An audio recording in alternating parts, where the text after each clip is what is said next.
Pascal Baudin, carnétiste. Les ateliers du rêve partent à sa rencontre dans son bel atelier où elle va nous présenter son travail. Bonjour Pascal. Bonjour les enfants. Qui es-tu? Alors, je suis Pascal Baudin et je suis carnétiste. Comme le nom l'indique, je crée des carnets en tant qu'artiste pour pouvoir raconter la nature qui est proche de nous. Et quelle technique utilises-tu dans tes carnets? J'étais partie sur une thématique des pommes et des tomates. Voilà, donc juste avec un stylo bille et un dessin en un coup de crayon. Ça peut être des techniques plus classiques. Donc là, ce sont des crayons aquarellables. Donc on les utilise comme des crayons de couleur.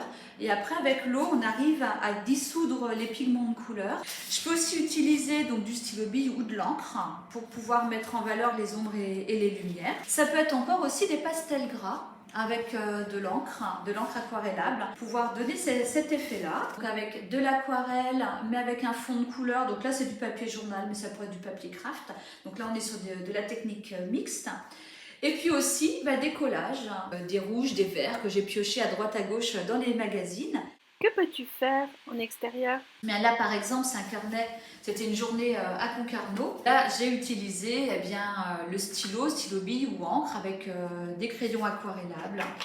Donc on peut faire aussi, donc là le dessin j'avais fait en un coup de crayon pour celui-ci. J'aime bien aussi associer de l'écriture, des mots pour pouvoir raconter aussi des ressentis, ce qu'on a vu. Là on avait pioché des éléments, c'était un petit peu éloigné du bord de mer, on était toujours dans la ville de Concarneau, donc on avait trouvé des petits trésors. Après on a utilisé des techniques avec des pastels et toujours la partie effectivement écriture. Quels sont tes carnets? Et au fait, comment l'écris-tu? Donc un carnet sur le thème de l'arbre, un autre sur la ville de Concarneau, un autre sur le miel, et puis donc le dernier qui est sorti sur le thème du trou.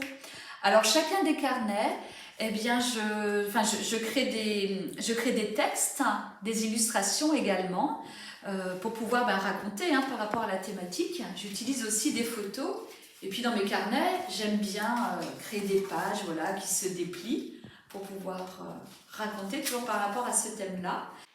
En quoi consiste ton métier avec les enfants?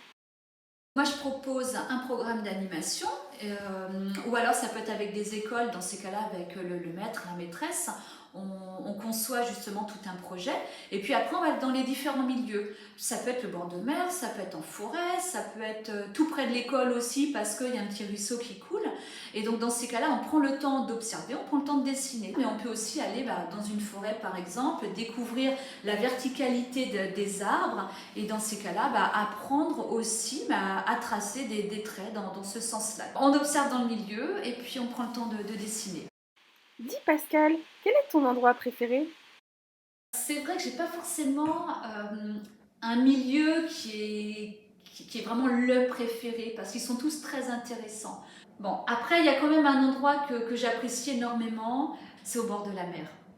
Voilà. Et là, parfois, c'est juste prendre de l'air, respirer l'air iodé, sentir le vent sur les joues, dans les cheveux, prendre le temps de regarder tout ce qui s'y passe. Ou parfois, on a l'impression qu'il n'y a rien, parce qu'on a l'impression qu'il n'y a que des rochers ou que de l'eau. Et finalement, il y a plein de trésors qui s'y passent, qui sont cachés par là. Merci beaucoup Pascal pour la présentation de ton métier de carnétiste, pour la découverte de ce métier aux mille facettes créatives et pour la passion de la nature que tu nous transmets.